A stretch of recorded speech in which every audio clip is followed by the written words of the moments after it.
Burayı patlatmayla yıkacağız. Burada 240 daire var. 12 bloktan oluşuyor. Patlatmayla hemen bulunduğu yere yığıldığını göreceksiniz.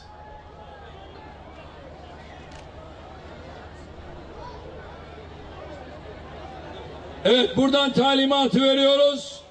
Bursa hazır. Sincan hazır mı? Ya Allah! Bismillah! Kiracıların iş yeri olarak küçük iş yerlerinin olmayışından muzdaripler kendileri. Bu konuda gerçekten biz de haklı olduklarını düşünüyoruz.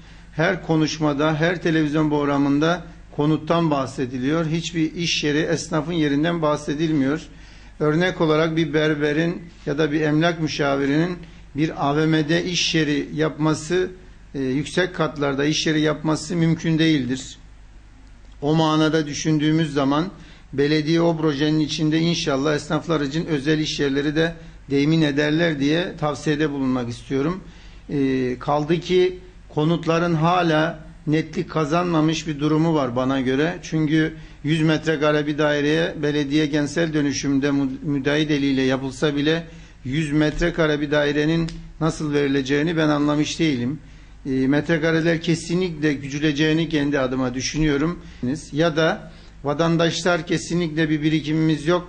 Biz 4 çocuğumuz varsa 4 tane ayrı dairemizi talepte bulunuruz diye tavsiyelerine ben de katılıyorum.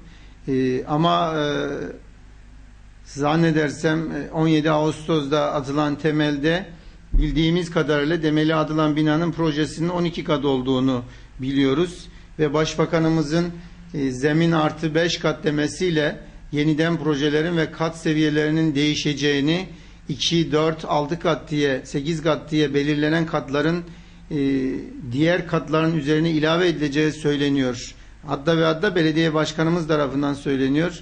2 kat ya da 4 kat olan binanın üzerine 4 kat daha eklemek hangi teknik projeye göre yapılacağını vatandaşlar yine soruyorlar. Biz de merak ediyoruz.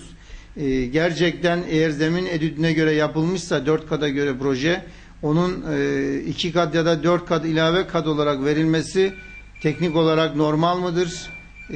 Bunun da düşünülmesi lazım, incelenmesi lazım. Kentsel dönüşümle ilgili öncelik olarak bir Yıldırım Belediyesi'nin ya da Büyükşehir'in bir birim oluşturması lazım.